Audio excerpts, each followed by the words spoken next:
ក្មួយប្រុសស្រីយទីស្រឡាញ់ដំណើរជីវិតនេះវាអត់ស្រួលទេអត់ស្រួលទេណាក្មួយណាវាពិបាកថាមិនបានពិបាកថាព្រោះវាជាជីវិតតែឲ្យចូលព្រះអង្គមិនទាន់ប្រាប់ឯងថារៀនមិនផងមកដល់ជីវិតជាទុកទៀតហើយរៀននៅសែនរីឲ្យទៅលោកមកនិយាយទៅវារឿងទុកសោះមិនសប្បាយថាអត់ទេ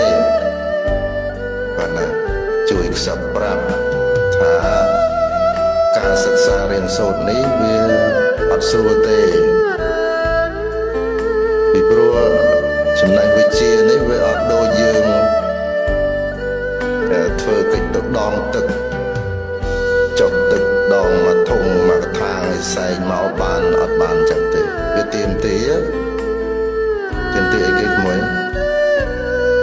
ទៀមទីអីគេកាប់ព្យាយាមឮនិយាយដូចស្រួលតែបើយើងព្យាយាមមកលំបាកអញ្ចឹងធ្វើម៉េចឲ្យសម្រេចបាន4ឆ្នាំឥឡូវវ័យពួកយើងនេះគេហៅថាវ័យមាសវ័យពេជ្រមួយទៀតបុរាណថាវ័យនេះពួកសិតទៅវ័យឈាមរាវហើយឈាមទាំងអស់សាក់រាវទាំងអស់អ្នកខាងលើនេះសាក់ខាប់ទាំងអស់វាលេងរាវហើយទៅណាមកទូលប្រកេនខ្សឹបតិចថារៀនមិនទេទៅស្ដាប់ទៅដូចជាសំឡេងខ្លែងឯងនេះទៅវើវាស្ទុះលេងចង់រួចហើយអញ្ចឹងវ័យពួកអាត្មានៅខាងលើនេះវាបញ្ជាឲ្យសួរស្ដាប់ថាវាចាស់តែយើងវាអត់តន់ចាស់អញ្ចឹងក្នុងវ័យហ្នឹងនៅក្នុងជីវិតពួកយើងនេះនៅស្ថិតនៅក្នុងបឋមវ័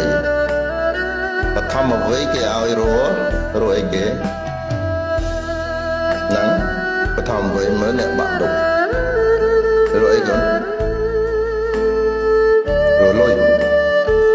រអីរចំណេះដឹងប៉ុន្តែចិត្តនេះណាវាជាមូលដ្ឋានវាជាសមុទ្រឋាននៃអ្វីគ្រប់យ៉ាងទាំងអស់នៅក្នុងជីវិតដំបូងមាននឹងសិនយើងមិនអាចធ្វើអ្វី